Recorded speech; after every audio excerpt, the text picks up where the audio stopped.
Mark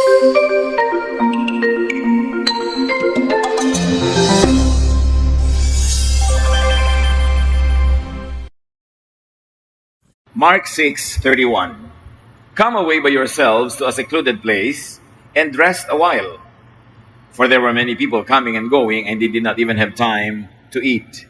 Ang Panginoong Hesus ang may sabi nito sa kanyang mga alagad upang sila ay magpahinga. Dating at dating, hindi magkamayaw, hindi matapos ang pagdating ng mga taong humihingi ng kagalingan, kailangang ipanalangin, kailangang payuhan, kailangang tulungan, at sila mismong mga alagad ni Jesus ay hindi nakapagpahinga, hindi man lang makakain. Kaya ang sinabi ni Jesus, iwan mo na sa mandali ang ginagawa, lumayo sa maraming tao, bumukod, humiwalay, para magkaroon ng oras magpahinga at kumain. Ang ating pag-aaral, pinamagatan natin, eat, drink, sleep. Panginoon namin Diyos, salamat po dahil kayo nagbibigay sa amin ng inyong atensyon. Pati ng kapahingahan, pati ng pagkain at mga inumin na aming tinatamasa. Turuan mo kami ngayon na lalong maunawa ang halaga ng mga bagay na ito when you design the human body that we should sleep, eat, rest. Father, be our speaker, lead us unto practical wisdom that we may know you more and that you may be able to love us more when we understand how you want to love us. Teach us. In the name of Jesus, your Son, we pray with thanksgiving. 1 Kings 19:1-2. Ahab told his wife Jezebel what Elijah had done and that he had killed the prophets. She sent a message to Elijah, "You killed my prophets. Now I'm going to kill you. I pray that the gods will punish me even more severely if I don't do it by this time tomorrow." There was religious war going on in Israel. Ang foreigner queen na si Jezebel ay nagdala ng kanyang mga sariling priests, bringing their own religion into Israel, and both sides were killing each other. At nakascore itong propeta na si Elijah, maraming napatay na mga foreign priests na alaga ni Queen Jezebel. At na ito yung malaman ng reyna, ay nagpadala siya ng mensahe kay Elijah, ang dami-dami mong pinatay ng mga propeta ko, sabi niya gano'n, now ikaw naman ang papatayin ko. At bukas, sa ganito ring oras, dapat patay ka na. There was warning, there was an immediate threat. Very immediate, sabi, bukas. Hindi ka na dapat aabutin ng bukas, same time tomorrow, dapat patay ka na. 1 Kings 19:3. Elijah was afraid when he got her message. And he ran to the town of Beersheba in Judah. Nang madinig ng propeta ang banta ng reyna, siya ay tumakas. Tumakbo, tumalili sa isang malayong bayan na iniisip niyang mahirap na siyang abutan pa. So there was fear, and he ran. It was all hard work. Mahirap mapagod sa pagtakbo at mahirap ding matakot. So dalawang mahirap na ginawa ang ating nakitang naranasan nitong si Elijah. 1 Kings 19:3-4. He left his servant there, then he walked another whole day into the desert. So nung dumating siya sa bayan ng Beersheba, iniwan niya yung kanyang alalay. Prophets always had attendants. They were always having assistants, sometimes even security people, because prophets sometimes are in danger from enemies. At iniwan niya yung kanyang assistant doon sa kabayanan at naglakad pa siya na isang buong maghapon para makarating sa ilang, sa disyerto. So immediately, what followed after fear and fatigue in walking was isolation. There was aloneness. The prophet was all by himself. 1 Kings 19:4. Finally, he came to a large bush and sat down in its shade. He begged the Lord, "I've had enough. Just let me die. I'm no better off than my ancestors." What do we see here? Elijah, the triumphant, victorious prophet, was in despair because he had reached his load limits. Napuno na siya, nasobrahan na. Sabi niya, kunin niyo na po ako, mabuti pa mamatay na ako. Total, hindi naman ako mas maina, mas mabuti kaysa sa aking mga ninuno. So he was engaging in self-destruction, even toying with the idea of death, and a lot of self-depreciation. Minamalit niya ang kanyang sarili, at siya ay nalulungkot, gusto niyang mamatay. Ito ang naging epekto sa kanya ng sobrang takot at sobrang pagod at pagiging mag-isa. 1 Kings 19:5-8. Then he lay down in the shade and fell asleep. Suddenly an angel woke him up and said, "Get up and eat." Elijah looked around, and by his head was a jar of water and some baked bread. He sat up, ate and drank, then lay down and went back to sleep. Soon the Lord's angel woke him again and said, "Get up and eat, or else you'll get too tired to travel." So Elijah sat up and ate and drank. Sa pagod, nakatulog siya dun sa lilim nitong maliit na puno sa disyerto. So at least there was rest and sleep for the prophet. But an angel of the Lord woke him up and said, "Bumangon ka muna, kumain ka muna, uminom ka muna." At pagkatapos noon, nakita ni Elijah na, oo nga, merong isang palayok ng tubig at merong tinapay. At yun ay kanyang kinain. At matapos niyang kainin, siya ay nakatulog na muli. At patapos ng konting panahon, ginising siyang muli para pakainin na naman at painumin. At natulog na uli siya pagkatapos noon. 1 Kings 19:8, the food and water made him strong enough to walk 40 more days. At last, he reached Mount Sinai, the mountain of God. So, dahil siya ay nakatulog, at dahil siya ay nakainom, at nakakain, at nakatulog ulit, at nakainom, at nakakain ulit, bumalik ang kanyang lakas. Hindi lang yon, bumalik ang kanyang katinoan. Kanina gusto na niyang mamatay. Pero ngayon, naglakad pa uli siya ng 40 more days. So there was strength again in his body, and very importantly, in his spirit. So he walked, and he worked hard. It was great work, 40 days walking. And finally, he reached his destination, the mountain of God. Nawa, ganyan lahat ang kwento. Hindi napapagod, nalulungkot, nawawala ng pag-asa, at gustong mamatay ay nakakatulog na, nakakapagpahinga, nakakakain, at bumabalik ang huwisyo na himasmasan. Pero yung mga iba sumasabit. Ganyan ang nangyari doon sa mga nagpapakamatay, sa panahon ng kanilang depression, sa panahon ng pag-iisa, sa panahon ng kalungkutan, ng takot, ng hopelessness, nananatili silang mag-isa, at walang tumutulong sa kanila, walang dumarating na lunas sa kanilang gutom at uhaw, at natutuloy yung kamatayan. That's why there's a lot of great lessons for us in this ancient story. And one of those is that even godly work can be exhausting. Akala ng iba kung ginagawa mo ang gawain ng Diyos, hindi ka na pwedeng mapagod, hindi ka na napapagod, lagi kang masigla, lagi kang masaya. Hindi yun totoo. As we have seen in the story, even godly persons, and especially very ordinary people, could be afraid. Godly people, even ungodly people, ordinary people could have fears, could feel hopeless, could be desperate. Yung desperation, kawalan ng pag-asa, sobrang lungkot, dumadapo yan kahit kanino. Pero bakit naging masyadong matibay at mabigat ang pagdapo kay Elijah? Dahil sa factors na ito: isolation and loneliness, exhaustion, fatigue, thirst, hunger, nagsama-sama. All this could worsen negative feelings. And this time, I like you to think about your own life or the life of people close to you.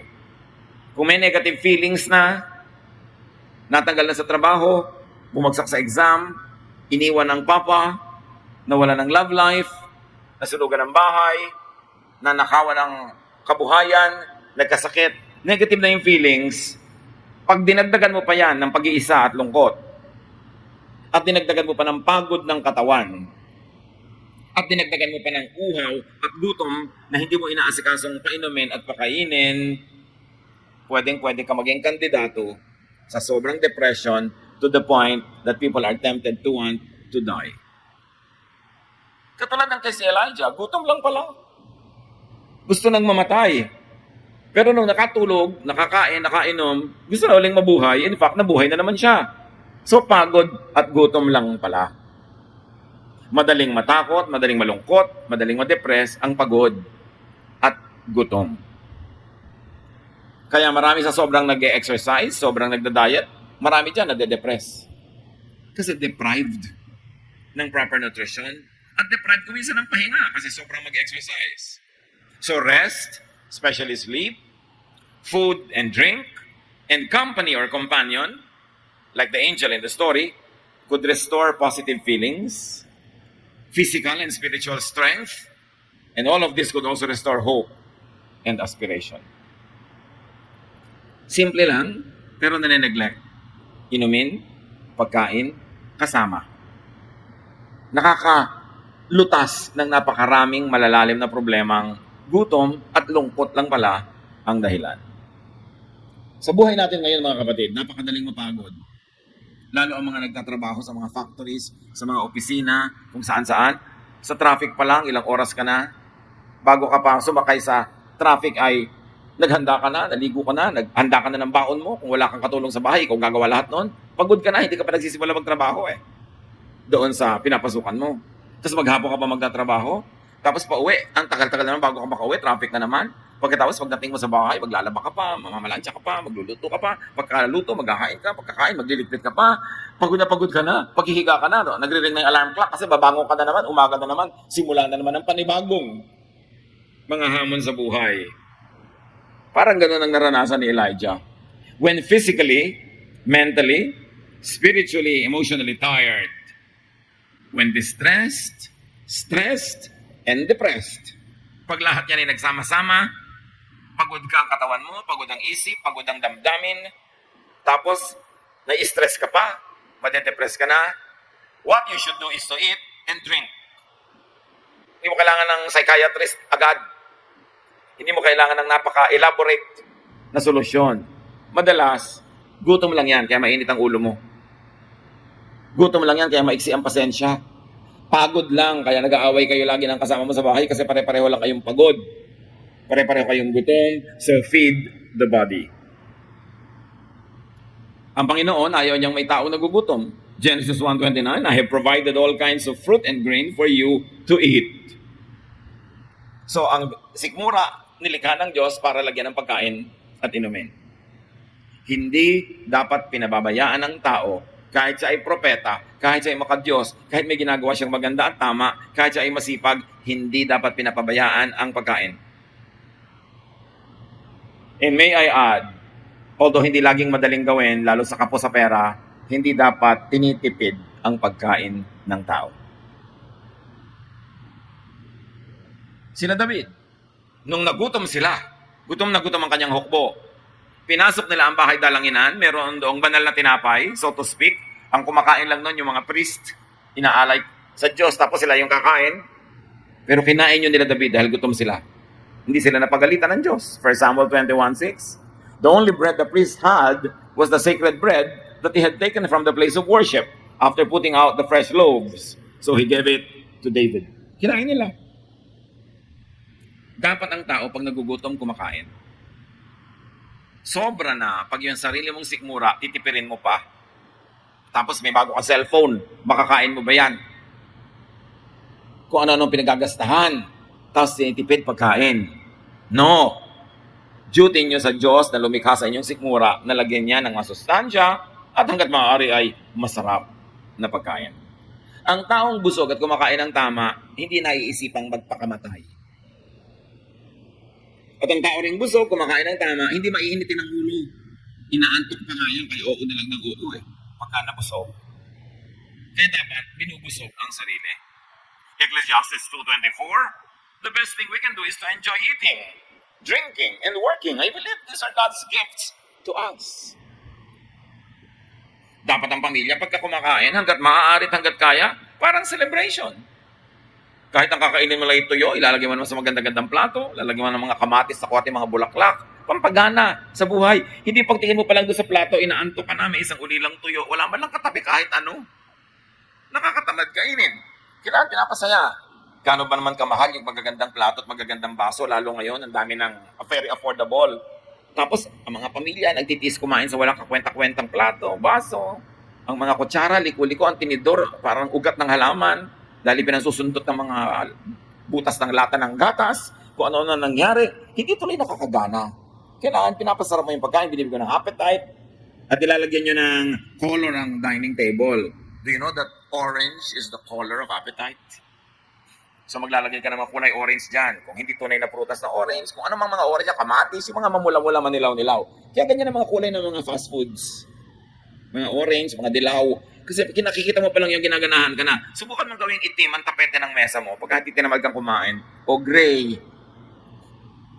Kaya pinapasaya mo. Celebrate eating. Hindi yung nagmamadali ka, hawak-hawak mo lang yung kinakain mo, lakad ka ng lakad, nagbibihis ka, na Ganun lang yung pagkain. Masarap may seremonya, yung upo kayo, kakain kayo. Kasi yan ang bigay ng Diyos ng mga kaligayahang affordable. Kaya sabi ni Solomon, pinakamatalino siyang tao sa balat ng lupa. Ang sabi niya, itong atupagin nyo, mag-enjoy kayong kumain, uminom, at magtrabaho para makakain kayo at makainom ng gusto nyo. Importante, do not neglect that.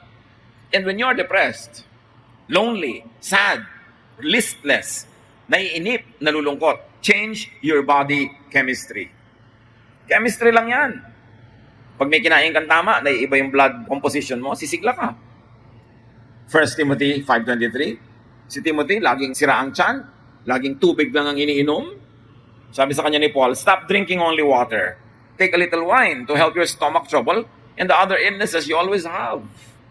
So, change your body chemistry. Eat well, drink well, especially when tired and stressed. Lalo yung mga empleyado. Siyempre, para makatipid-tipid naman, nagbabaon pa ng lunch. Pagbukas mo ngayon nung lalagyan mo ng lunch, panat na yung kamatis, umurong na yung pritong itlog, natural dahil lumamig na, tumigas na yung kanin, tapos araw-araw ginagawa mo sa sarili mo yan. Pagkatapos isang dakilang Martin, nagpapaaral ng 3-4 na pamangkin na laging nasa fast foods, laging bumibili ng load, laging nag-enjoy sa buhay, tapos ganyan ang ginagawa mo sa iyong sarili. Sa palagay mo, natutuwa sa iyo Diyos. Sa palagay mo, sabi ng Diyos, sige, magdusa ka na magdusa para yung mga sinusuplayan mo, sila ang nagpapasasa. Gusto ko magdusa ka, gusto ko magutom ka. No, you take care of yourself. Hindi masama yung baon, pero sarapan mo naman yung baon mo kasi araw-araw ginagawa mo yun, hanggang tumanda ka na lang, namatay ka na, hindi ka na nag-enjoy sa buhay. And workers, employees, make it a point to eat well. Yan ang inyong treat sa inyong sarili, at yan din ang tungkulin nyo sa Diyos na lumikha ng inyong katawan. Therefore, to be able to do all this, to eat well, to drink well, you have to work. Produce food and drink. Have the capacity to enjoy food and drink. Lalo yung mga busy sa kanilang mga profesyon, halos wala na oras kumain. Bakit pa kayo nagpo-profesyon kung pagkain lang, hindi nyo maasikasong gandahan at sarapan? Para ano pa nabubuhay tayo? Isa yan sa mga pleasures ng katawan na affordable. Hindi ka paghihirapin ng pagkain kasi pag busog ka na, tumitigil ka na eh. Drugs, paghihirapin ka. Gambling, paghihirapin ka. Yung mga ibang mga bisyo, paghihirapin ka. But not food. Because you stop eating when you're full. Paano ka maghihirap nun? Napakahalaga yun. Importante na magtrabaho para ma-afford mo yung gusto mong kainin. Genesis 3:19, sabi ng Diyos, by the sweat of your brow, you will eat your food. Pagtatrabahuhan mo, ang kakainin mo. So gusto mong maramit masarap na kainin, husayan mo ang pagtatrabaho. It's very important when you are physically tired, emotionally tired, to rest and sleep. And again, I like to emphasize, working people, office people, factory people, halos wala nang panahon mag-sleep, mag-rest. Kaya ang iba sobrang maka-adapt, nakatayo sa MRT, nakakatulog. Can you imagine that? Sa sobrang antok. Ang mga tao ngayon, hindi nila alam kaya sila mainitin ng ulo, madaling magalit, madaling mag-away, kasi mga kulang sa tulog. Mga bata, mga palasagot sa magulang, mga nagiging suwail, kulang sa tulog. Nauubos ang oras sa dapat sana itulog na lang. Di ba na sana kung trabaho? Pero yung pagkatrabaho, ano pa mga ginagawa ng mga tao na ang tagal-tagal pa bago matulog, ang haba-haba ng panonood ng TV, pag i-internet, pag sa cellphone, ang tagal, dapat itulog na eh. Kung minsan nga, nakakatulog na doon sa computer. Sinusuwag-suwag na yung computer, ayaw pang matulog. Alam niyo ba kung bakit may gabit araw?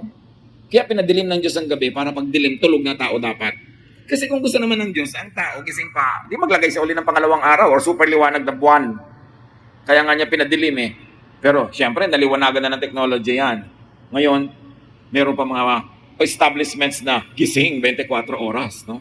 Tapos may mga kainan na gising 24 oras. Kasi may mga opisinang gising 24 oras. At the end of the day, isipin niyo kung mabuti sa katawan niya. May bayad. May bayad. Kaya ang dalangin ko ngayon, mga trabaho, mga evening shift, sana temporary lang habang naghahanap pa kayo ng ibang mas mabuting magawa, pero huwag forever. Kasi may bayad. Exodus 34:21, do your work in 6 days and rest on the 7th day, even during the seasons of plowing and harvesting. Gusto ng Diyos, bawat trabaho may katumbas na pahinga. dapat magpahinga. Ano pang ipagpapahinga mo? Kung may trabaho ka hanggang Sabado, ipagpalagyan na kahit hanggang Biyernes. Sa Sabado, gagawin mo lahat yung laba, plancha, palengke, magluluto ka ng advance food para may mga nakakain-kain kayo during the week na hindi na kailangan lutuin, maglilinis pa ng bahay, yung mga trabaho pa na nagbabayad ka ng kuryente, tubig, kung ano-ano, kung wala kang mga staff sa bahay. Sobrang pagod ang tao ngayon. Yung mga tamad, siyempre, sobrang hindi bali ng tamad, di naman pagod. Kung bakit may nakakaya talagang magpakatamad-tamad. Pero lahat ng responsableng tao ngayon, liban na lang ang yaman-yaman mo, pagod na pagod. Agree kayo doon? Pagod ang tao. Pero ang inutos sa atin ng Diyos na nakakaalam ng ating katawan, dapat magpahinga. Lamentations 3:22-23. Because of the Lord's great love, we are not consumed, for His compassions never fail. They are new every morning. Every morning daw, may bagong blessing ang Diyos. Because morning is supposed to be nakatulog ka magdamag. So ang ibig sabihin ng verse, after every moment of rest, may bagong blessing. So dapat meron ka talagang rest. And remember, nakatulog yung propeta, gutom, ginising. Kumain ka muna at mamaya mo na ituloy ang iyong tulog. Mga kapatid, kahit gaano kayo kapagod, kumain muna kayo bago kayo matulog. Dahil mahirap yung tulog ka pero gutom na gutom yung sikmura mo, kinakain na pala ng large intestines mo, yung small intestines. Kasi gutom na gutom siya habang natutulog ka. Napaka-importante na pinapakain ng katawan. So eat first before sleeping. And as we have mentioned, people who work or people who study 6-8 hours a day, cut down on non-restful activity, cut down on non-sleep activities. Huwag puyat ng puyat, itulog nyo yan. Yung lalabas ka pa, matatraffic ka pa, tapos kakain ka pa sa labas, tapos babalik ka pa, kumain ka na lang sa bahay para mahaba ang natirang oras para matulog. Hindi laging naka-on yung TV na yan, yung computer na yan, kasi inaagawan ka ng oras ng pahinga. Huwag magpuyat, huwag magpagod hanggat maaari. And work in time sa tamang panahon, so you could have time and space for rest when needed. Dapat ipon ka ng trabaho, ipon ka ng income, ipon ka ng pagkain para kung may sakit ka o pagod ka o gusto mong pahinga, pwede. Dahil meron kang inimpok. The Proverbs 31 lady, ang sabi sa kanya, she laughs at the days to come. Bakit? May savings kasi. Bakit may savings? Masipag. So hindi siya masyadong natatakot tungkol sa hinaharap. Kaya yung ating binasa kanina, sabi ni Jesus sa kanyang mga disipulo, Mark 6:31, come away by yourselves, iwan nyo yung mga taong pinaglilingkuran nyo to a secluded place na hindi kayo masundan and rest a while. Kahit si Jesus, hindi niya sobrang pinapagod yung kanya mga disciples. Pinagpapahingan niya, sukdan pa ngang iwan yung mga taong pinaglilingkuran. Hindi naman gusto ni Jesus sa paglilingkod mo sa mga tao, namatay ka na sa pagod at gutom at hirap. Ikaw din, magpapahinga. At anong nakita natin dito? Noong si Elijah ay nalaman niya ang banta ng reyna, tumakbo siya palayo. Get and stay away from stressors. Sa buhay natin ng mga Queen Jezebel, kaka-stress. Layuan nyo. Huwag kayong laging dikit ng dikit sa mga nakaka-stress. Kaya tao yon o bagay o activity. Even hunger and thirst and fatigue, hanggat maaari, iwasan nyo at layuan nyo. Bago kayo magutom, kumain na kayo. Bago pa man mauhaw, uminom na. At bago mapagod at bumigay, magpahinga na. The Arabs have a saying, close the door that brings in the draft. Palibasa at mga bahay ng Arabo sa desierto noong unang panahon ay walang bintana, pinto lang. So sabi, isara mo yung pinto para huwag pumasok ang ambon, ang ulan, ang hangin. So kung ano man yung nagbibigay sa iyo ng stress, pagsarahan mo ng pinto hanggat maaari at hanggat kaya. At sabi ni Jesus sa prayer sa Matthew 6:13, lead us not into temptation, but deliver us from the evil one. So i-apply natin din yan sa lead us not into temptation na magpuyat, into temptation na magutom, mauhaw. Lead us not into that kind of temptation. Deliver us from that kind of evil in our lives. Kailangan ng katawan, ipahinga. Maraming tao under-rested ang buhay nila. Therefore, they underperform. They are not able to do their best. So, hindi sila kumikita ng sobrang dami. So, pabalik-balik lang yun. Hindi tuloy sila umaasenso. So, hindi sila makapagpahinga. It becomes a vicious cycle.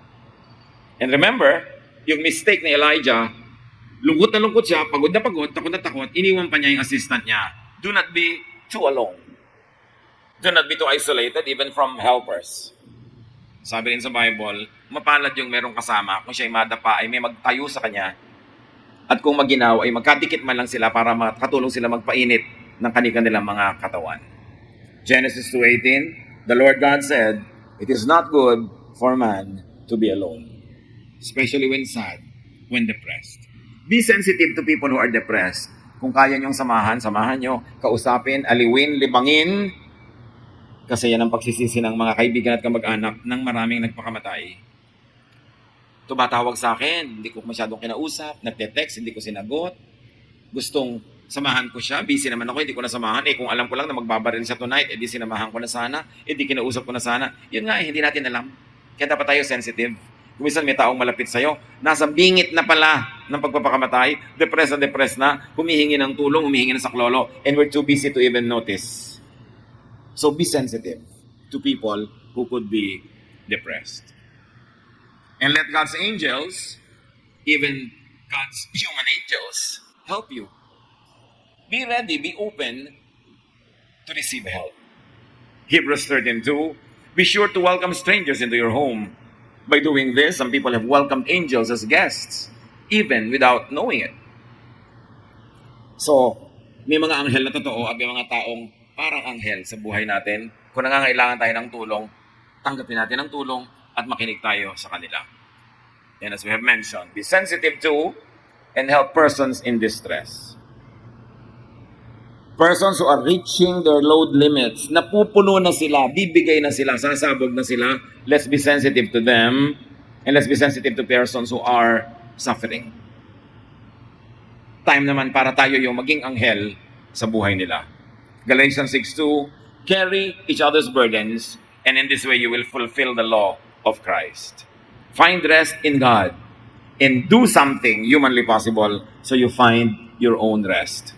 At mga kapatid, kung meron kayong mga kasambahay, kapamilya, kasama na, alam nyo, pagod maghapon, huwag nyo nang stressin sa gabi. Lalo mga anak, kayong mga anak, mga magulang nyo, so, nagtatrabaho, ginagawa nila ang lahat, huwag na kayong dumagdag pa sa mga stress nila. Tumulong sa mga trabaho sa bahay. Magtulungan. Huwag laging iasa sa masipag ang lahat ng trabaho, kasi yung masipag napapagod din. Kailangan lahat nagtutulungan. Naghahati-hati sa mga trabaho. At kung alam nyo pagod, huwag na kayong gumawa ng gulo, ng issue, palampasin nyo na, hayaan nyo makapahinga.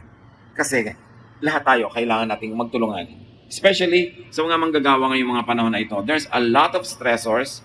Dapat duty natin sa isa't isa, sa pamilya, na bigyan ng relaxation ng bawat isa as much as possible. Because that is the Jesus way of doing things. That is a godly thing to do. Dear Lord, we thank you that you want us to rest when tired. That you want us to be filled with good food and good drinks. Teach us. Enable us to work so we can earn the food and the drink we consume. And teach us to be able to earn a lot so we can save, that when times come when we have to rest, that we can actually rest. Turuan mo kami, Lord, to be wise in this area of our lives, to relax as much as possible, and to help others find rest as well. Pagbulay-bulayan natin ang mga bagay na ito at pag-isipan kung paano i-apply sa ating mga personal na buhay. Spend some time with the Lord in quiet reflection.